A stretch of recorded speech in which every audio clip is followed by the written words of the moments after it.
அதிமுக பாஜக கூட்டணியில் எந்தவித குழப்பமும் இல்லை என்று பாஜக மாநில முன்னாள் தலைவர் அண்ணாமலை கூறியிருக்கிறார்.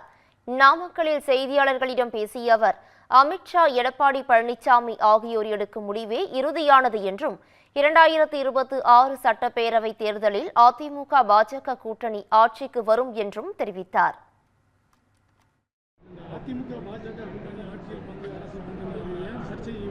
சர்ச்சை ஒன்றும் இல்லை, கருத்து எல்லாமே சொல்லியாச்சு. எல்லாருடைய கருத்தும் பொதுவெளியில் இருக்குது. இதில் சர்ச்சைக்கெல்லாம் ஒன்றுமே இல்லை. எல்லோரும் ஒரே புள்ளிகள் இணைந்திருக்கின்றோம்.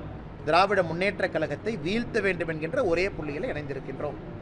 அது எப்படி இருக்கணும், வருகின்ற காலம் எப்படி இருக்கணும், தேர்தலுக்கு முன்பு எப்படி இருக்கணும், தேர்தலுக்கு பிறகு எப்படி இருக்கணும், சம்பந்தப்பட்ட தலைவர்கள் பேசுவார்கள்.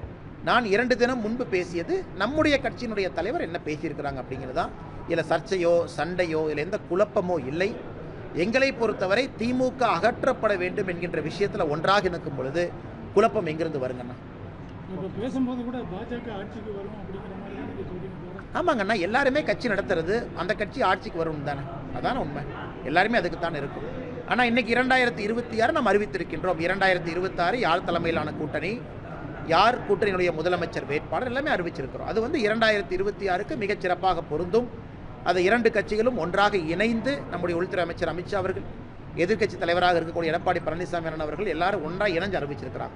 ஸோ 2026 பொறுத்தவரைக்கும் எந்த கன்ஃபியூஷன் இல்லைங்கண்ணா.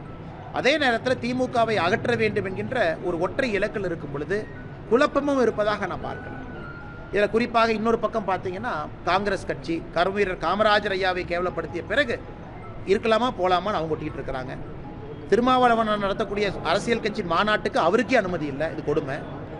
கொடி நடுவதற்கு அனுமதி இல்லை. கம்யூனிஸ்ட் கட்சிகளுக்கும் அதே பிரச்சனை தான்.